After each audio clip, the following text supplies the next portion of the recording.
కరీంనగర్లో బండి సంజయ్ నామినేషన్ దాఖలు చేశారు. గుజరాత్ ముఖ్యమంత్రి పీచ్ భూపేంద్ర పటేల్ అదేవిధంగా బీజేపీ రాష్ట్ర అధ్యక్షులు కిషన్ రెడ్డి నామినేషన్ కార్యక్రమంలో పాల్గొన్నారు. రిటర్నింగ్ అధికారికి నామినేషన్ పత్రాలు దాఖలు చేశారు బండి సంజయ్. బండి సంజయ్ నామినేషన్ తర్వాత కరీంనగర్ పట్టణంలో భారీ ర్యాలీ నిర్వహించారు. కాంగ్రెస్, బీఆర్ఎస్లపై విరుచుకుపడ్డారు బీజేపీ నేతలు. ఈ రెండు పార్టీలకు ఓటు అడిగే నైతిక హక్కు లేదని విమర్శించారు బీజేపీ నేతలు.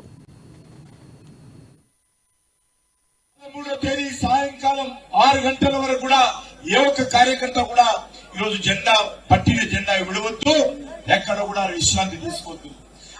గ్రామాల తిరిగి మనందరం కూడా మన పార్టీ నాయకుడైనటువంటి నరేంద్ర మోడీ గారిని ప్రధానమంత్రి చేయడం కోసము మన తెలంగాణలో ఉన్నటువంటి ఈ యొక్క కరీంనగర్ నుంచి మన బండి సంజయ్ కుమార్ గారిని భారీ మెజార్టీతో గెలిపించాల్సిన అవసరం ఉంది. నాకైతే అనుమానం లేదు. ఈరోజు కాంగ్రెస్ అభ్యర్థి, ఈరోజు బీఆర్ఎస్ అభ్యర్థి చూసిన తర్వాత ఇంకా బండి సంజయ్ ప్రచారం కూడా చేయాల్సిన అవసరం లేదు. అందుకే బండి సంజయ్ ఓడతా ఉన్నాడు, కరీంనగర్ తప్పించి బయట ఎక్కువ తిరగమంటున్నాడు. ఎందుకంటే ఈరోజు దేశంలో నరేంద్ర మోడీ గారి నాయకత్వంలో 400 సీట్లు గెలవబోతా ఉన్నాము.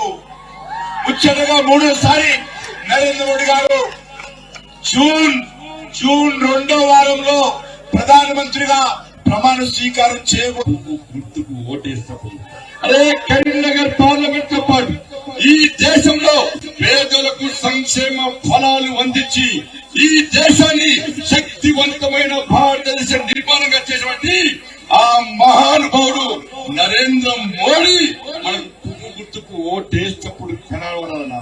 అరే ప్రపంచం అంతా అతలాకుతలమైంది కోవిడ్ వల్ల, కానీ దేశ ప్రజలను లాక్డౌన్ విధించి కూడా కరోనాతో ఇబ్బంది పడుతున్నా కూడా ఈ దేశ ప్రజలను ఫ్రీ వ్యాక్సిన్ ఇచ్చి కాపాడి దేశ ప్రజలను కాపాడడంతో పాటు ఇలా ప్రపంచంలో అన్ని దేశాలు ఆర్థిక రంగంలో అతలాకుతలమైతే భారతదేశాన్ని 10వ స్థానం నుంచి 5వ స్థానానికి తీసుకొచ్చి మళ్లీ అవకాశం ఇస్తే 3వ స్థానానికి తీసుకొస్తామని చెప్పి కంకణ బద్దుడై పనిచేస్తున్నాం. మన నరేంద్ర మోడీ కనబడాలన్న గుర్తుకోడినప్పుడు నరేంద్ర మోడీ గారు లేని ఒక్కసారి కన్ను మూసుకొని ఊహించుకోరన్నా.